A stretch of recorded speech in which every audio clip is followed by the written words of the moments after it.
I just want to start just with the basics. How did you each get into HR? And what was your kind of professional education and background that helped you get there? Okay, so I started my first degree was in combined sociology and psychology, very fitting for HR, and then I ended up with a master's in HR. I started out when I was going to school, I was a recruiter for a mid-sized engineering firm, and that's how I kind of walked into the engineering environment. And then after I finished my degree, I went with the competitor firm at the time and kind of detoured a few years in a pharmaceutical industry as well as a federal contractor, and then back to the A&E industry. So I probably have more years than I want to really think about, but most of my career has been in HR in the A&E industry, and 16 years ago I started HR Advisors Group focusing in this area. And I went to UC Berkeley, so I don't say gig 'em, I say go Bears. That's all we can say. We don't have a very good football team. Have a degree in history, like you, took a lot of religious studies and psych, worked while I was going to school in retail, got really interested in the people side, and my father was a contractor, grandfather was an architect, and they would both say things like, there's nothing more important than good people, so that was somewhere in the back of my head. Went to work for Ratcliffe and kind of grew into the role, but took a lot of side education at Berkeley, at UCSF, and other things to kind of get the hard skills side of the industry. But I've always loved the people side. And I had some fantastic role models along the way, people who gave me opportunities I was not prepared for, did not deserve. You know, Art Gensler, Ed Friedrichs, Kit Ratcliffe, Tim Solomons. I mean, people gave me incredible opportunities, and they were great leaders, so you could kind of look at how they approached the humans in the company, and that was really just, it was amazing, and I didn't realize how important that was till many, many years later. What's changed the most about HR since both of you got into it? Well, when I started HR, it was called personnel, so to date myself there. Same here. I think it's, for me, I've seen just going from transactional to strategic. It was pretty much, you get the people in, you hire them, get them on board with their paperwork, and then when they leave the company, get them out the door, take them off payroll. Whereas now I think it's just gone, and I think that's one of the reasons why I decided to continue in my career with HR, because I really saw it changing, that it was really going to be more important for organizations, and no matter what industry you were in, it was going to be a key part of the leadership team. And I come from the same place. Like HR was really the paper managers, the data pushers, not as much on the strategy side, and I've seen that emerge a lot. So again, I've had the opportunity to work with some really progressive firms that saw what happened when you fed the people differently. I've also seen through the large firm roundtable, Carol, I'm not really involved in the large firm roundtable anymore, but I've seen through the last 25 years, people were assigned to HR a long time ago. Oh, they're good with people, let them do the HR. Which is like me saying, I drive on the Bay Bridge, let me design it. You need some skills, right? You actually need some skills. So I've seen it get the recognition as a profession and not just the person who manages the paper or they're good with people. And at the large firm roundtable, you really see the progression of issues, of society, of taking it a step further where the people in the organization can go, and that's been huge. 20 years ago, there was very few firms that had learning and development, and now, how many firms have learning and development, knowledge management, and it's kind of associated with HR. It shouldn't be in HR, but we should be helping in that area. We'll come back to that. Let's talk about, there are a few kind of like big topics I want to kind of cover, and we'll start with talent. So one of the things you both said in our pre-interviews was, the war for talent that we've been talking about today is especially acute in AEC. And I'm kind of curious why you think that is. Why is this harder here than other places? Not enough people were born in 1967. We will never recover from that. I love this industry. I've dedicated my life to it, but every time we have a recession, the brutal depression that follows the people who are laid off and failure to hire interns, you just take another dip.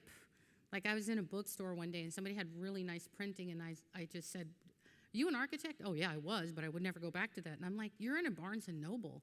And I'm thinking that's sad. They don't ever want to go back. The gamers and the IT industry, they're much better at marketing people in college. It looks more exciting. There's potentially more money. I mean, add to it, Barbara. No, I think definitely it's a supply and demand, and I think after the last recession, you saw a lot, particularly in architecture, you saw a lot of folks, decide to move into another career because they didn't see it as a sustainable career for them. So, and then when you talk about diversity in recruiting, again, supply and demand. We're just not magically going to find these people, fall off a tree like the fruit or something. It's really, really hard, and I think when you start to look at the numbers of students going into engineering or architecture, it's just not there. So, yeah, go ahead, Laura. Well, and in the equity by design data, which isn't the whole industry, but it does give us the opportunity to reflect at when do people leave. And it's kind of interesting at that 7 to 10 year mark, people do, regardless of a recession, kind of dip out, which is odd, but worth noting. And then looking at those pinch points, as they call them, to kind of try to find out, okay, why are they leaving? And then on top of that, a recession, it's kind of, you start feeling like you're getting punched maybe. And one thing that you kind of glanced at that we've talked about is here in the Bay Area and at many parts of the country where the tech scene is on fire, how are firms competing with higher salaries or foosball tables or whatever the things that are happening?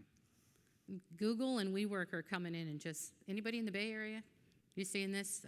They're coming in and just offering boatloads of money to people. That's happened before though. Arthur Andersen did it, the construction industry did it with all of our BIM modelers. So it's happened before, it'll probably happen again. It's brutal, but we have sanity. Today I almost cried, and I'm not a crier, I'm Norwegian. We don't do that. But look at what you heard today. Look at the beauty of this industry. Look how much people care about the world, sustainability, about knowledge, about education, about buildings, about design. Doesn't it just make you happy? Because I know people who work at Oracle and other places. I shouldn't name them, should I? God, this is being recorded. Anyway, those are not necessarily kind environments. They're kind of harsh. And you think you work hard in architecture, at least you might be around people you like, doing work you like. I've had people go to the tech sector and want to come back, even though they were making way more money, with the exception of recent grads who had 100 grand student loans, in which case you kind of can't blame them for heading for the money. I also think, too, you see at a lot of public agencies, a lot of folks are going into public agencies thinking, okay, we don't have to work as hard, or that we're going to have more of a balance in our life if we could go home every day at 5 o'clock and not have to work on the weekends and not have to answer calls with a client or my project manager. So you're seeing that, as well as the Deloittes are also hiring, I think, more entry-level engineers out of school, and their salaries are much higher than your traditional, engineering firms in the country. So it sounds like we're selling sanity and meaningful work. Right? Yes, and people that care about other people, which I still believe is a nice value and one I aspire to every day of my life. And I think most of the industry really cares about people. Yeah. One thing we talked about was recruiting and how hard that is. And you're both big fans of internal recruiters. So can we talk about the benefits of internal recruiters and when a firm knows it's time to hire one, and what do you look for? We were talking about that at lunch today. In some of the work that we do, we go into firms and help them look at, when it's a time to bring in an HR professional or a function for the firm. And when you start to look at, when we start talking to them about search firms and the utilization of search firms, and you start looking at the numbers that they're spending on an annual basis in some of these search firms, I look at them and I say, you could hire one internal recruiter who would be dedicated to your firm and not working for other firms, and you could pay a heck of a lot less for that individual. I think the key is, though, you have to really educate the individual to have a sales or recruiting background, but to really help them understand what you do. And so you have to go through that process. And we were talking at lunch today about, some folks said that They feel like they're under a lot of pressure because they're just expected as the HR team to bring in people. But you really have to look at it as a partnership, and that these hiring managers may be out there networking at different, professional associations like this, and events like this, where they can come back and work with the recruiters to say, I just talked to so-and-so, we need to kind of pursue this individual or that individual. And so I think working together would be really helpful. But from a cost-benefit analysis, I think it's really, really something to look at in your firms. There are also, I believe in search firms, in that there are times you need to hire people on the outside to help you for those real critical or very difficult positions to fill. But it can really benefit the firm to have that function internally. And they're from your company. So when they're talking to someone, they can speak from a place of knowledge about the company. Somebody said today, you're getting 3, 4, 5. LinkedIn tells you, here's 47 jobs you can get. Here's Indeed. Oh, here's 17 jobs that look like they line up with you, which I look at just because I want to see what's going on out there. But if you could be contacted by someone who actually knows where you'd be going, there's also a connectivity. So Stantec had a ton of recruiters, and they would stay connected to people when they came into the company, and that was huge for them. It was kind of part of their onboarding sanity. You told me this would happen. And a couple things happened. One, they were much more accurate in how they represented the firm. And two, they had kind of a built-in person they could go back to, which I think is really important. And you said something I found hilarious. When do firms know they need a recruiter? They don't. They just somehow think HR is going to hire everybody, and it's a brutal market. If you're looking for 2 people, I'm sorry, you're looking for 4. We're all seeing the door open and the need, so you got to kind of double. It's crazy to think that a couple people are going to get all the things done that need to get done just to feed everybody and still find a way to hire people who are all employed unless they're criminally insane. And you got to pry them loose and get their attention. If we had 8 Mitches, Mitch, where are you? Is he here anymore? He's gone? He deserves a T-shirt. He's on LinkedIn. I want 5 of him.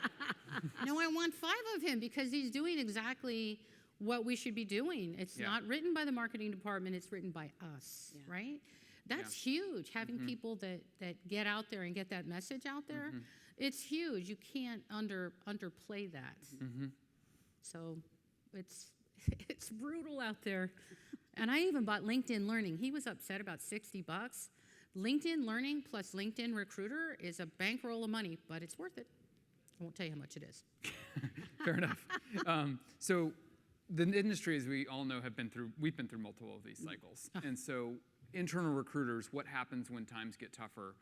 What do they do within the company to add value when we're not hiring as much? I'd say training. Okay. Training development, marketing.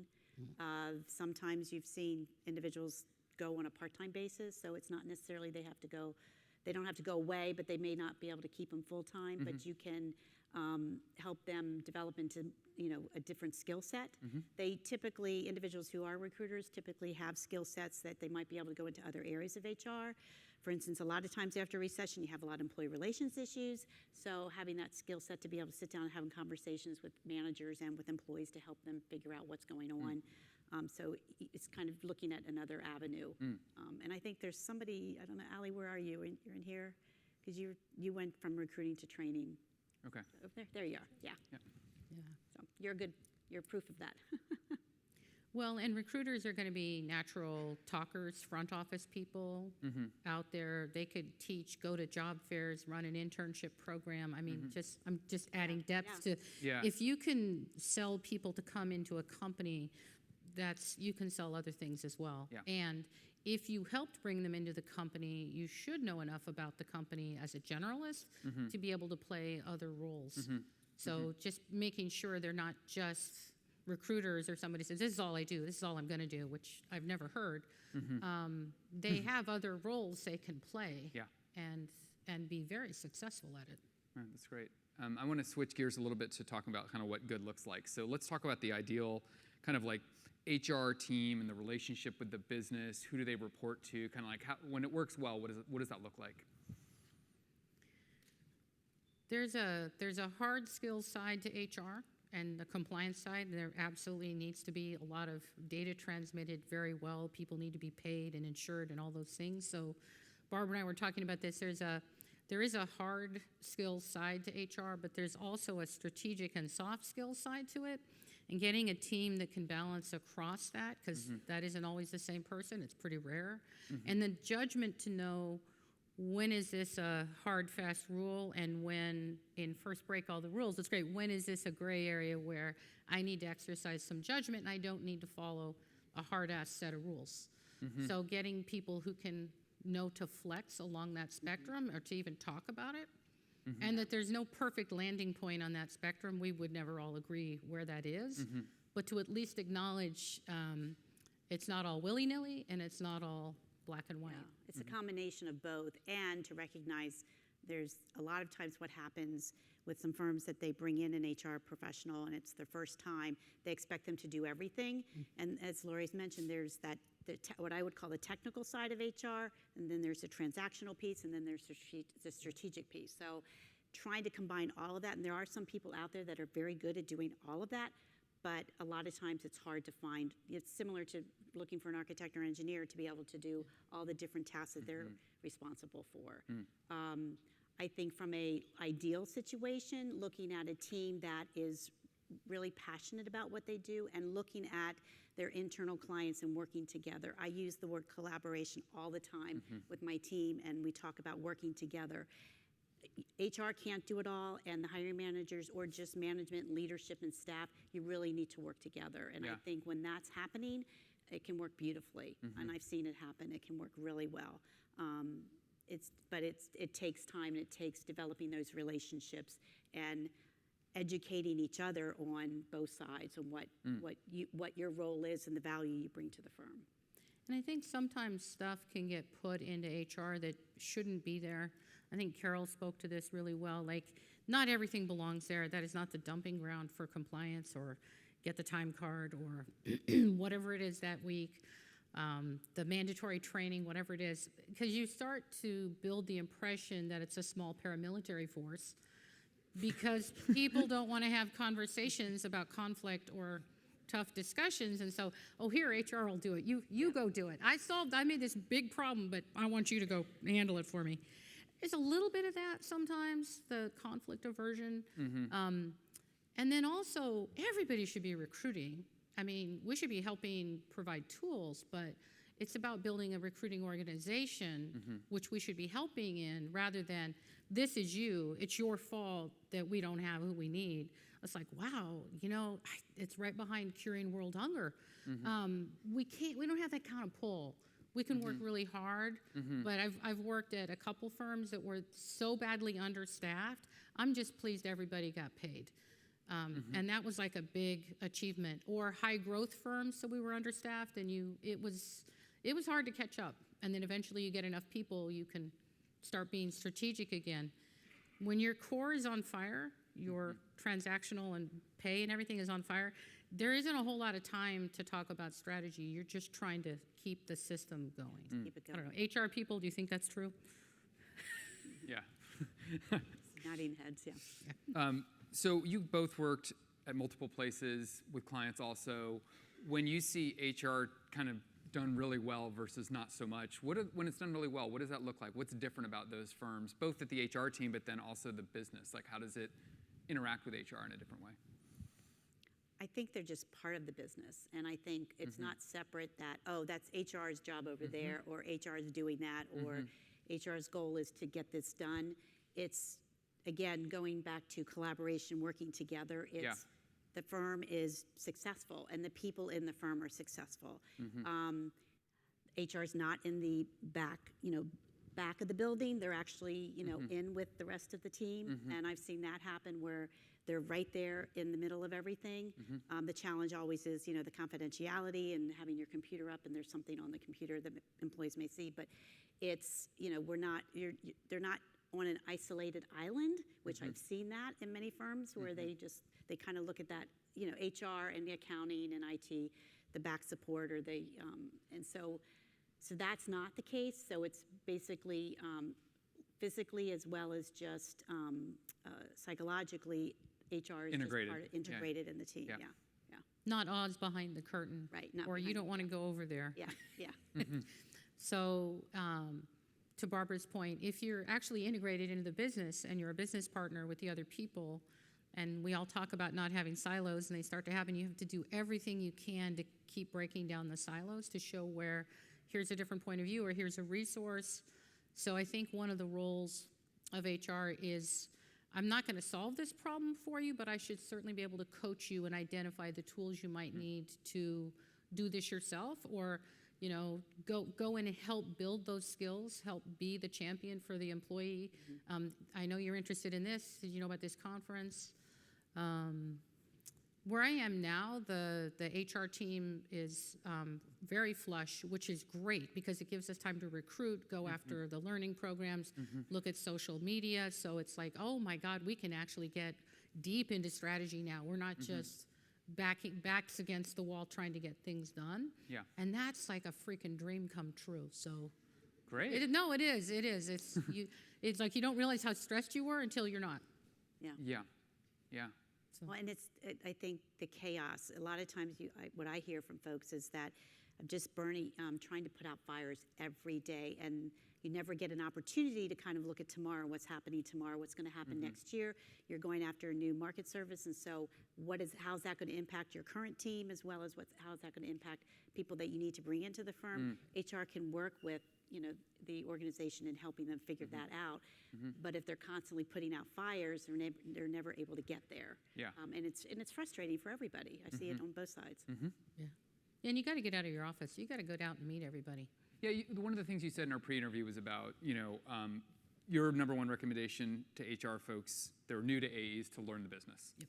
And so maybe talk about what you mean by that and how you two learned the business. I mean, family aside. It would be hard for me to separate learning how to run the blue line machine at age 8, and to this day I can smell a full bottle of ammonia. It does nothing to me. So our dad thought we were free labor, so I learned a lot about building, and I also learned I had no design skill. So that was handy. Right, So, although not recommended to anybody here. no, do not go smell the ammonia. It makes most people faint. But when he found out it didn't really bother me, he let me run the blue line machine. Oh, my parents got divorced. This is a long story. Anyway, so I grew up in it, and I knew I wanted to be part of a world that built things. So that was important to me. Even though I have no design skill, I want to be near the people. And again, go work in other industries. I mean, you care about the world. You care about building places for people. This is a beautiful thing to be a part of. And I know I sound wacky, and I still won't cry because I am Norwegian, but being part of that it's almost like a gift. But you got to get out there, attend the sessions, go out on the field trips, go out with the surveyors using LiDAR, even though you're annoying, ask questions. Anytime there's an in-house class, line of sight on a road. Oh, that's why I don't trip over the curb. I mean, all those little things help you engage with people. So when they tell you they're looking for someone, you have a better sense of this is what they're looking for. Those are the names of the competitors that the likely next candidate's going to come from because I've been listening to them talk about it. But you got to get out and engage and not be afraid to be dumb, ask dumb questions, and fail frequently. Sure. Well, I concur with Laurie, and early on, we were trying to hire a lot of surveyors in one of the firms I worked for, and so I spent a day with the survey crew, and it was 90 degrees outside, and I didn't use the machete knife, but they showed me how to use it and showed me how to do all the measurements, and stopped at 7-Eleven for a Slurpee. I mean, did the whole And thing. ice. Yeah, And ice. And yeah. you got to keep your hat on. You got to have your water bottle. Yeah. Now, that same surveyor came back to me several years later when they had to downsize, and he brought the machete knife into my office one day, and I thought, oh, okay, that was before. I thought, okay. I got up and I walked out. I said, somebody want to come in and help me here? Was there a purpose to bringing them? Yeah. He Okay. was not a happy camper. Yeah, we're going to move on. Yeah, but anyway. Don't smell the ammonia. Run from the machete knife. Let's talk about You heard it AI. here first. But anyway, so I think it's really important, though, go to a client meeting, go to a project meeting.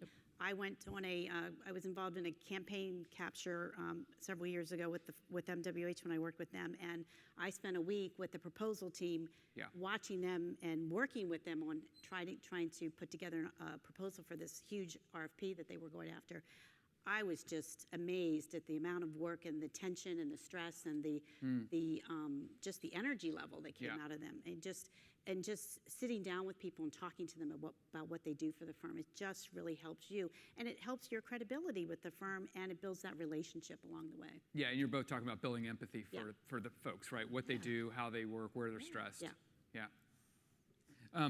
I want to talk about cyclical nature of the industry again. I want to come back to that from a different lens. And when you see firms handle really flush times like we're in now, what do the best firms do? But then how do the best firms weather, downturns and recessions? What do they do differently in terms of the way they treat people and run the operations? I think when there's a downturn, you just have to protect trust no matter what. Tell people the truth. They already know. Everybody's looking at Deltek and looking at the hours. They all know. But tell them the truth. We're looking at a downturn. So if you do have to lay people off, it's not a complete shock. People might make other choices. And just treat people kindly, unless they have a machete. But with respect, giving advance notice. These are our friends. These are our coworkers. Setting up channels where you can help people get another job. I've always handed out my card to every person. Like if something's going to happen along the way, you're going to have a question, you call me, I'll try to help you. I might not be able to help you, but I will try and I will return the call. So and then sharing the pain. I've worked at firms, there's downturn. We all took the salary cut at the top first and then tried to do as little as possible so that they know the first hit high, and it should have. The firm's not doing as well. The first hit should be at the top. So you're sharing the pain in a bad time. And flipping it over, you're sharing the gain from the bottom up. You share the pain from the top down. You share the gain from the bottom up. Everybody plays, everybody learns, everybody gets a piece of the pie at the end of the day. Yeah, I agree with Laurie. Just be transparent. And if I don't know what's going to happen next month, be honest with people. Because if you lie to them, they're not going to stay with the firm after things do pick up. And a lot of times you'll see that happen with firms that aren't communicating with staff. They may not be happy and very unhappy about the situation, but at least you're being honest and truthful with them. I've seen firms where a couple of firms I know, their whole leadership team took a decrease in salary so that their employees wouldn't have to, so they could keep everybody. And I've seen situations where the entire organization went to like a 4-day work week for a month just to help payroll. Just different creative things. And everybody it was a tough situation, but they were able to survive. But again, going back to just being transparent and honest with people. And then go ahead. Strong bonds are formed when people do that, when people know they're helping each other. Or I've seen people say, I'm going to cut to 20 because I'm going to go do this because this person over here has 3 kids. And they start balancing themselves. That's kind of you don't see that in other industries. People start coming up with ideas of other things they can do, or hey, I want to take a sabbatical or whatever. They start kind of trying to help each other through it. And if they're allowed to help everybody through it. If they're allowed to help, yeah. Yeah. I'm going to ask one more question, then we're going to take from the audience. Let's talk about the flip side. So that's what happens in the trough. Like what happens right now? Like what are firms doing Mitch brought up burnout. Other folks have talked about, how things are really busy. What are firms doing to cope with this that you respect and admire? We have 4 9s and a 4, flexible hours, work from home. I've worked at firms who said they had that, but there was this kind of microaggression. Oh really? Well, they can't, there was the lip service to it, but not the reality of it. So it's finding a way to make it real. Mitch, that was powerful, that people start sharing their vacation. They're not afraid to tell the other people, oh my God, I took a day off. That shouldn't be a point of pain. That should be a point of pride. Yeah. So anything in the flexibility arena, and I don't know how bad people's commutes are. They're pretty terrible in a lot of the country. If you can do anything to flex their hours about when they start and leave, or how they manage childcare, and as long as the work's getting done, I think people have been way too rabid about stop and start times. Get the work done. Somebody goes to their kid's soccer game, they'll get the work done later that night. Yeah. I'm seeing celebrations just easy, whether it's lunch or whether it's after work or the weekends. just celebrating either project wins or project completions, things like that, a lot of flexibility. I mean, when I think back, 20 years ago, talking about flexible work schedules, and remember talking to different managers saying, oh, we'll never do that. We need our people in the office 8 to 5 every day. Now we're seeing much, much more flexible situations, and particularly if you're in a metropolitan area where, do you want your employee to sit in traffic for 4 hours, or would they be better off if they could sit at home for the first 2 hours and then come in later? But I've seen all kinds of situations like that. And flexibility, clear back still now, it's rooted in trust. Yeah. Right? Do you trust, are you looking at that person's computer all day, every day? No, you are not, unless you're psycho. That's a whole nother problem. That's a machete. So this is about trust. You're not looking at what they're doing all day at work either. So why can't you trust that they'll get their work done however it works best for their life? Right. So I still think it's trust, but I see us making improvements, but we could be making more as an industry. Because if you have to choose between your family and work, you should pick your family. So we shouldn't make people think about making that choice. Right. Well said. Questions for Laurie and Barbara? I see Carol has a question up front. As long as it's not geography. Where is Mount Rushmore? No.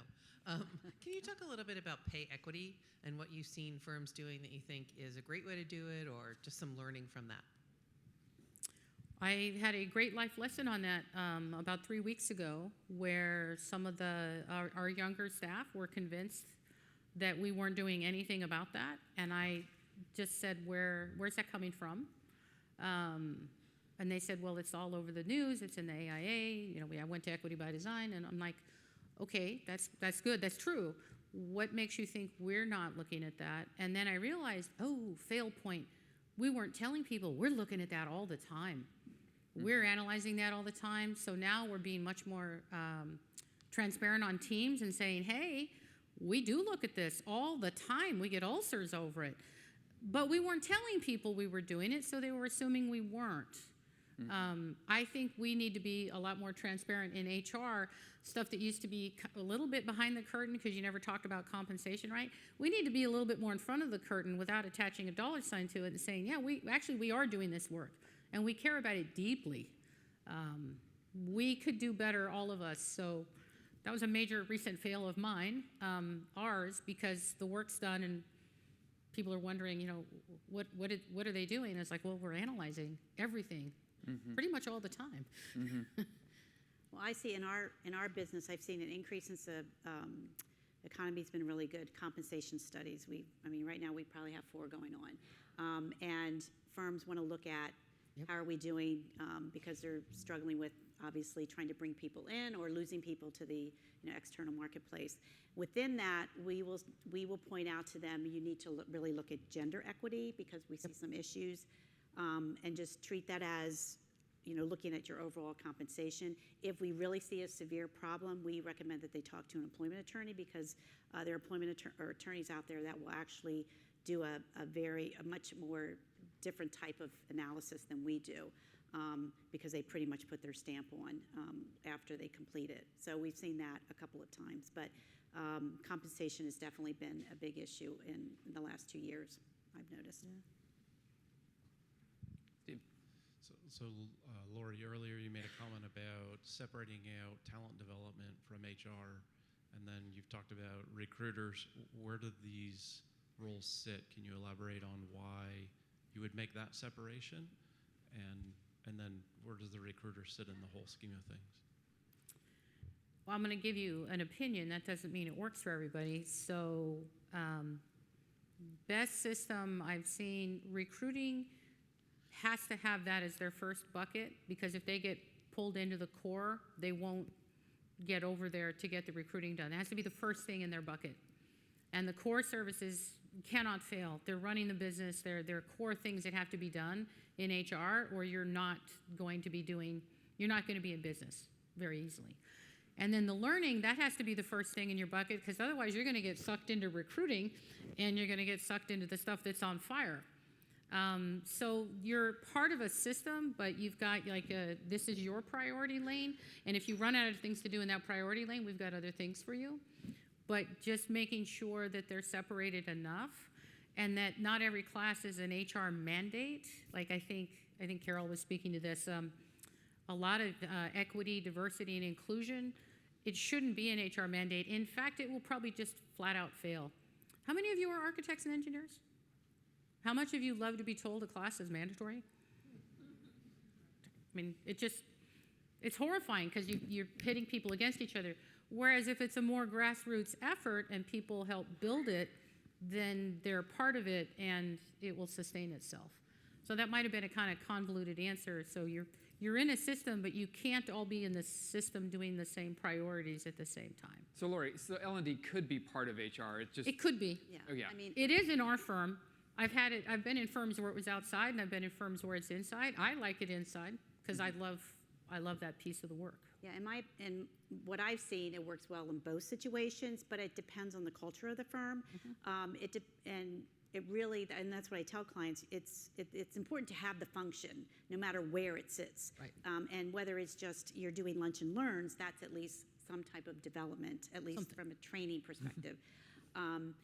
But it depends on the organization. I've seen it work really well where training is part of HR, and I've seen it work well where it's separate from HR. The important thing is, though, the two should be talking to each other because they see different things. So bringing it together and making sure that you're looking at, what are the needs, what are the true needs of the organization from a developmental standpoint, and they can work well together with that.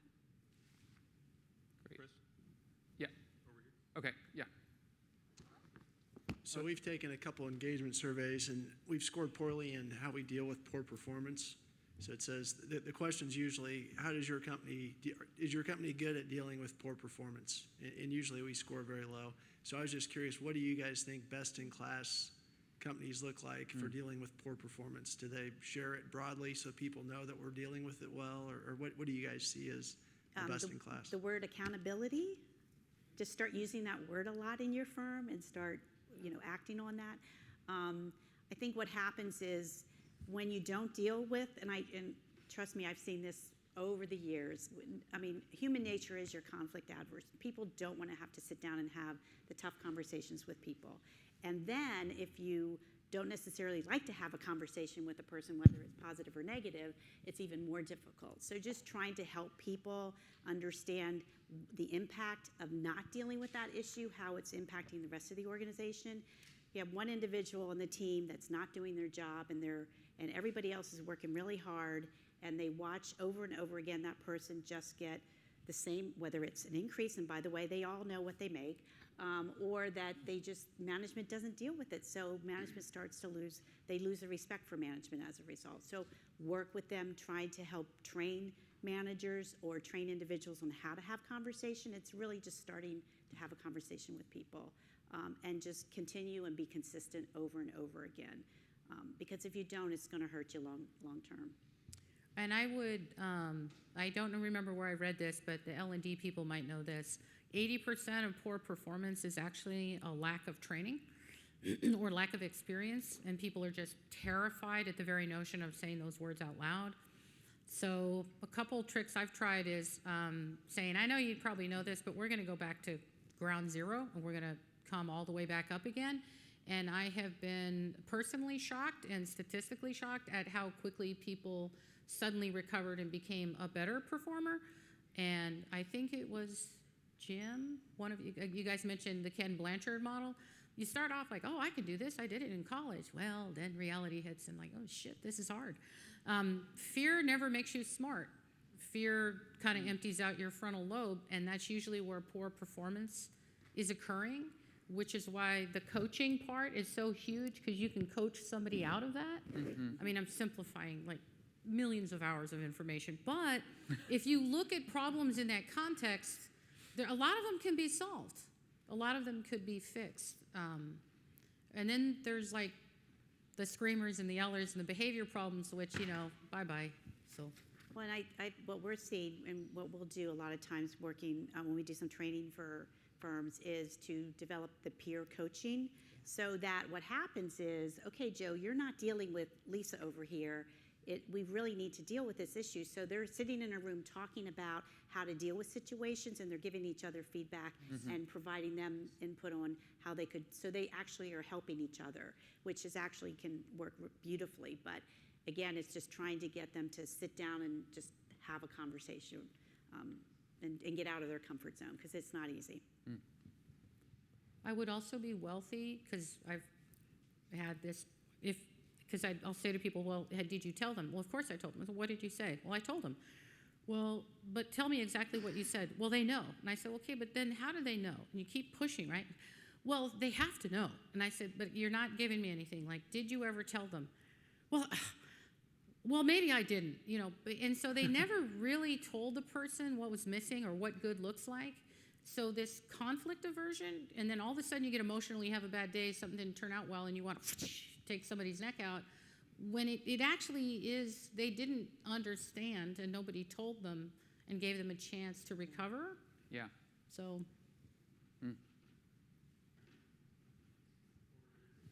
Yep.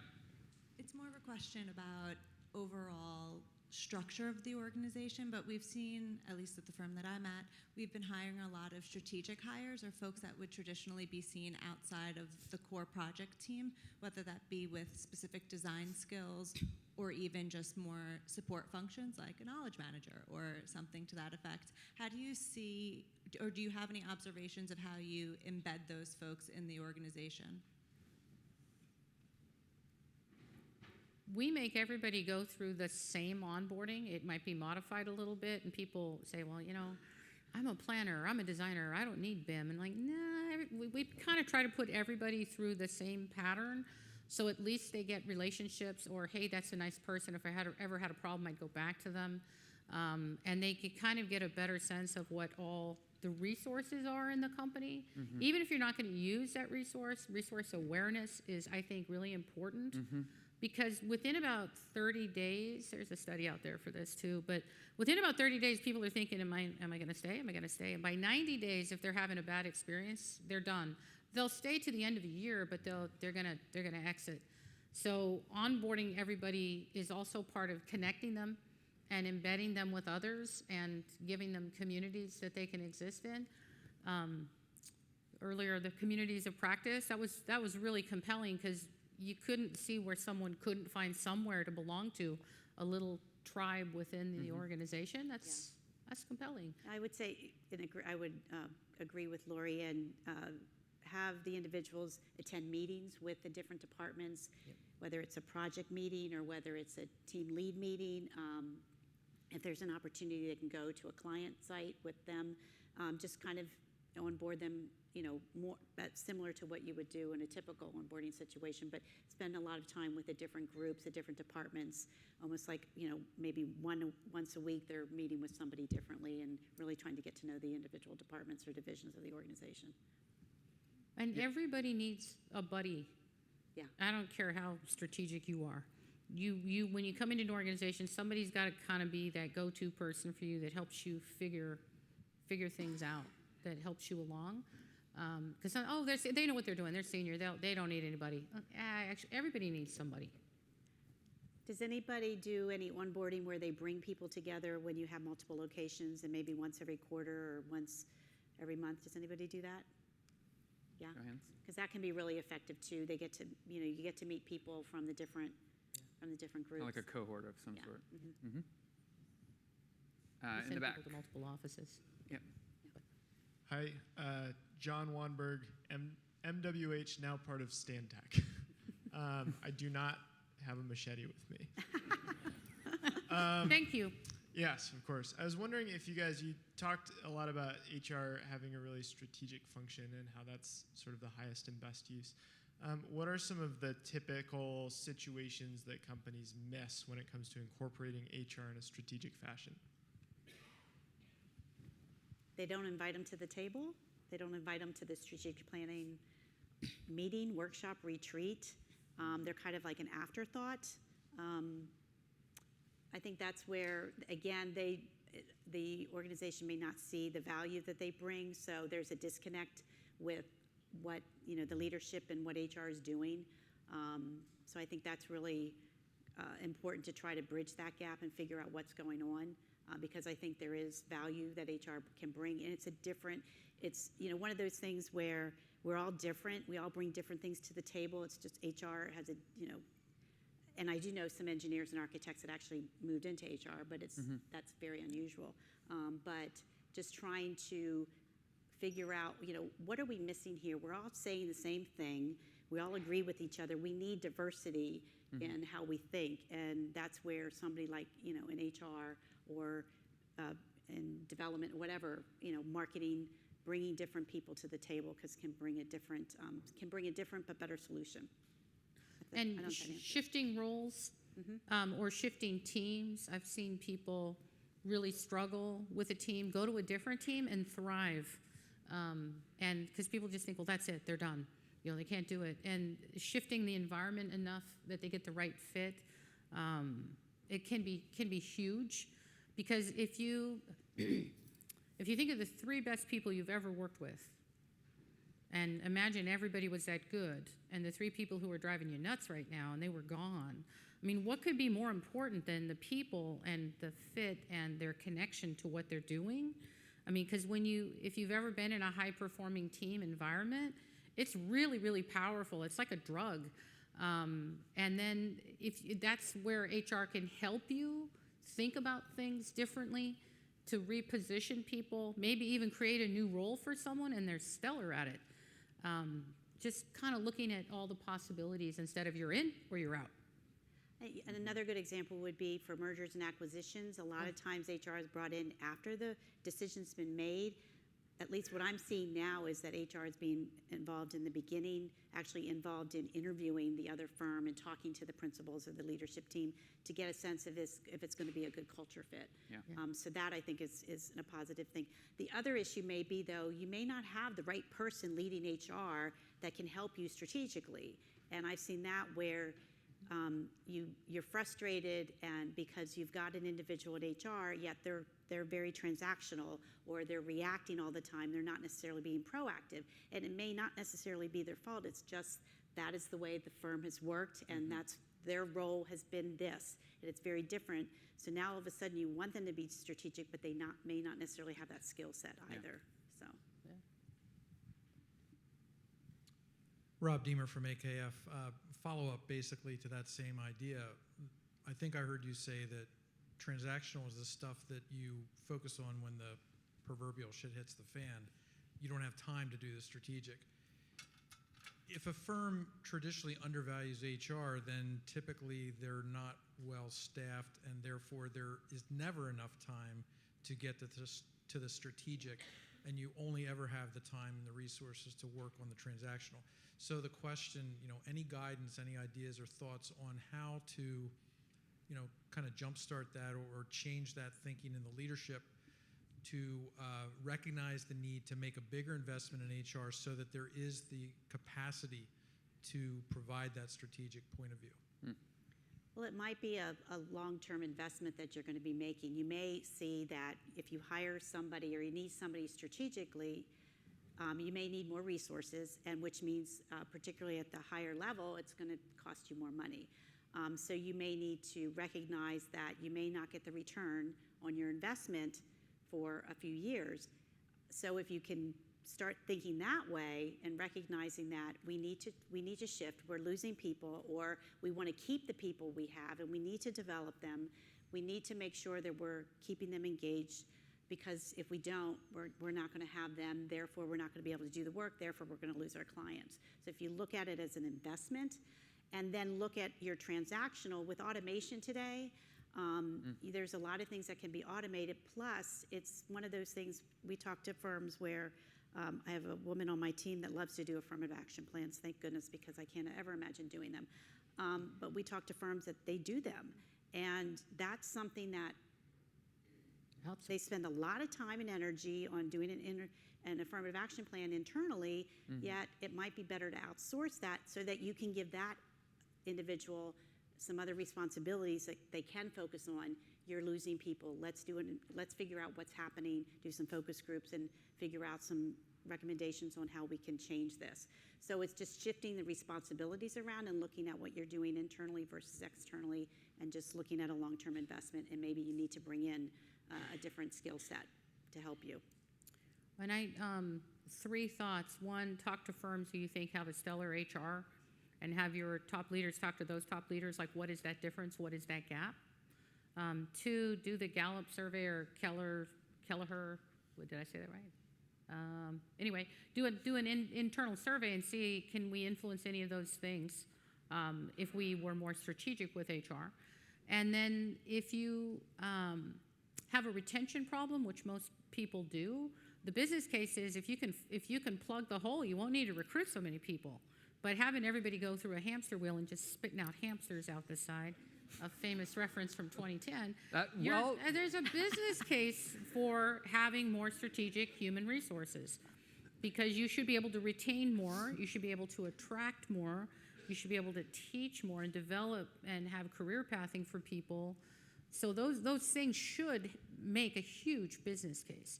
What's the number on? It's usually the cost of replacing an employee is 1 times their salary. That's what it's costing the company when somebody leaves. That's some pretty good math there if you fix that. I think we have time for 2 more questions. And they'll be mine if you don't ask them. Okay. We have a box? Yes. So weird. So this particular conversation has really resonated with me because I don't come from AEC. I don't come from HR.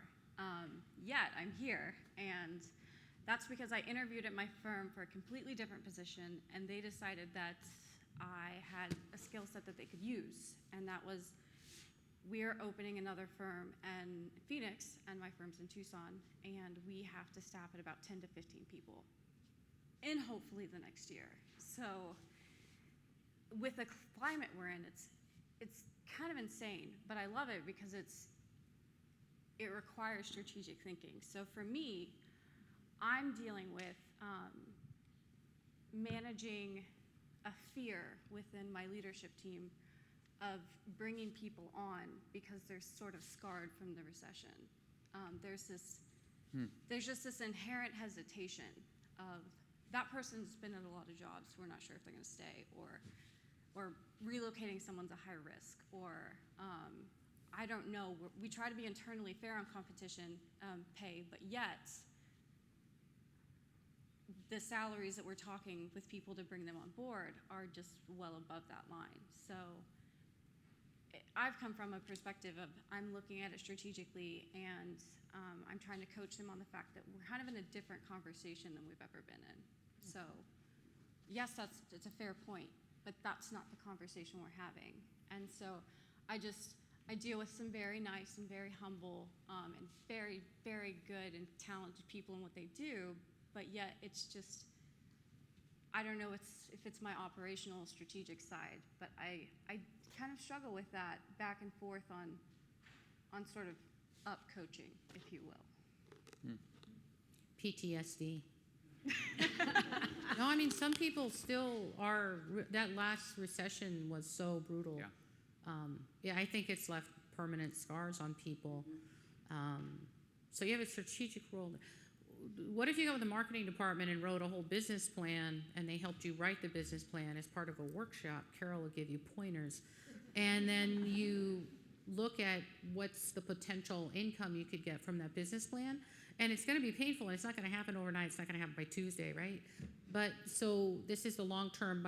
In 3 months, we'll be here. In 6 months, we'll be here. In 9 months, we'll be here. Here's what it's costing us. We're going to slowly do this, and here's our potential return, knowing that you're going to have turnover too, but you just approach it from a business plan point of view. People will usually address that. What's the potential in that market? What similar markets do you have? Are you looking for an acquisition? Do you know former employees that live there? Do you know anybody's parents live there? Because then they might want to move there to take care of their parents. I mean, there's a whole lot of strategies you could come up with from a human resources point of view that could help you make a much better business case, rather than, oh my God, I got scarred 7 years ago. 10 years ago? I don't know, long time ago. And I just don't know. one step, and I would say take that plan and one step at a time and just keep on feeding them information and working with them. And okay, let's talk about the fears, but let's talk about if we do this, what would happen as from a positive perspective. And we may try to bring people in and we may still lose them, but we have to start somewhere. And so it may be a culture shift in how you're looking at the organization and changing how to change the image of the organization from a branding perspective. That may help. If you do nothing, you're sure not going to win. Yeah. What are you two the most excited about, kind of looking forward? HR, AEC, what gets you excited? Well, definitely not affirmative action plans. I'm thrilled. Like I told you when you called me several months ago that these topics, I mean, development and HR and engagement, it's I love. I mean, it's just my passion. People are my passion, and that firms are really focusing on. We have to recruit people, yet we have to continue. We have to make sure we take care of them and keep them. Whereas before, years ago, we just need people. We just need bodies. We just need to get this project done, and we'll just deal with everything else later. And I'm thrilled that our industry's moved slowly, but it's moved. I kind of look at it baby steps, toddler steps, one day at a time. And I'm thrilled to see where we are today in the industry from an HR perspective, from a strategic perspective. Yeah. So I'm excited about the future because it's Putting the human in human resources. exactly, Yeah. yeah. Right. And now seeing people on boards, learning and development programs, you're seeing a much greater appreciation for what the role can be. And I'm really excited by people coming into the firm. The level of knowledge people have now coming out of college is just stunning. And it's like, oh my God, oh my God, oh my God, how fast can we grow you? Because just seeing the light flash, the passion flash in someone's eyes, that if you can connect them to something, not too much, but enough that they get excited and they get engaged in helping the firm get better, that's candy. That is just freaking candy. Compared to that last recession where, you just want to vomit every night because you're thinking, oh my God, who's next? Yeah. So that was, if you weren't here for that, just ignore this part. Yeah, it'll never happen again. Yeah. Don't let it scar the ground.